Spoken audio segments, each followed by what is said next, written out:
आज बनैबा 10 पुर दिया क्षीर मंडा बहुत ही बढ़िया लगे यार टेस्ट आ मंडाटा पूरा बहुत ही सॉफ्ट बने।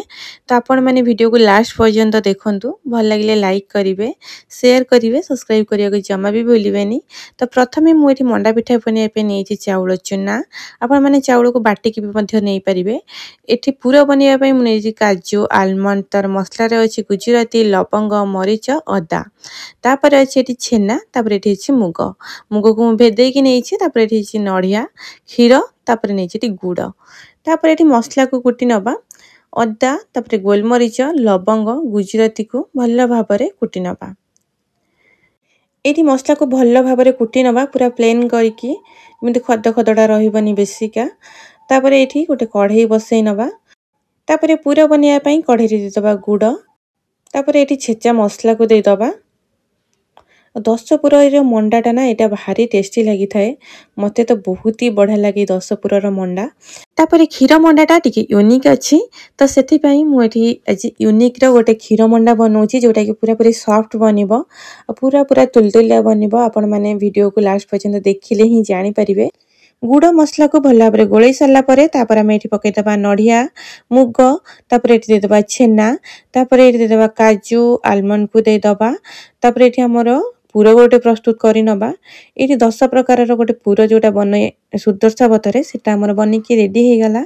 आगो को तो दशहरा आसूची सुदर्शा व्रत भी से दिन अच्छी आपण मैंने यही नुआ प्रकार पिठा बनातु माँ पाखे। ये आमर पुर बनिकी रेडी अच्छी पुर को गोटे प्लेट को काढ़ी नबा। पुर आमर ठंडा हवा भितर ये आम जंतुणी को बनई नबा। तापर ये गोटे कढ़ई रे मु 1.5 ग्लास देवी क्षीर तापर ये गोटे बाउल नहीं चूना ताकू देकी भल भाव आम जंती नबा। जंतुणीटा जिते भल बनिबो आपण मानकर पिठाटा सेते सॉफ्ट बनिबो। क्षीर जेहेतु पड़ी पिठाटा पूरा टेस्ट बहुत ही बढ़िया रहिबो। तापर अल्प टिके लुण पकई दबा जदि आपण माने लुण खाआंतिनी माने पिठारे ताहले पिठारे लुण न पकईकी भी बनई परिबे। साधारणतः पिठा भोग लगिला बेले आम लुण पड़ेनी तो जेहेतु आम खाइबापी बनई से मुझे लुण पकई आपण मैंने लुण को पूरा पूरी स्किप करें। तो ये जंतुणी को मुझे भल भाव जंती नेबी। ए देखी नियंतु जंतुणी आमर बनिकी रेडी हो गला। तापर जंतुणी को आम गोटे प्लेट को काढ़ी नबा और ठंडा कर नबा। ठंडा टिके समय हो गला भल भाव हाथ में चकड़ी नबा पूरा बढ़िया भाव एमती चकड़ी नेबे भल भाव चकुड़िले ही आपण मानकर पिठाटा जो बिल्कुल भी फाटिबनी भल बनिबो। ये मु सब माने चकड़ा चकटी कर सारा पर ये मेन स्टेप आसला मंडा पिठा घड़ीबा। मते यहाँ बहुत ही कष्ट लगे मंडा पिठा घड़ीबाटा तो जहा हो जथे कष्टे गोल गोल मंडा बनी जाइतिला। तो ये पूरा देकी मंडा को बनई नबा। आपण माने मते कमेंट निहाती जणाइबे मोर मंडा पिठाटा गोल गोल बनी कि नाई।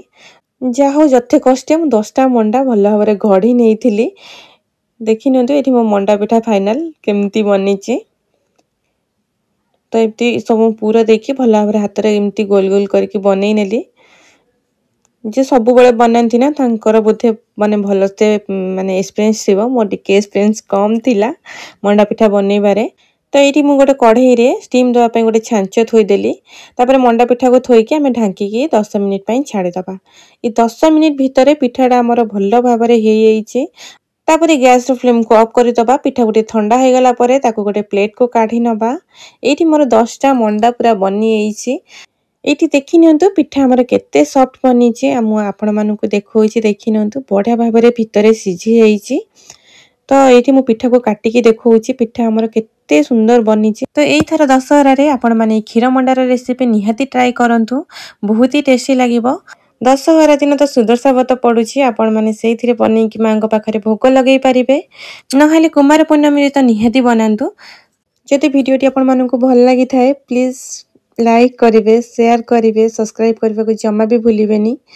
तो रहिली जय जगन्नाथ पुणी देखा नेक्स्ट वीडियो रे नुआ रेसिपी सह।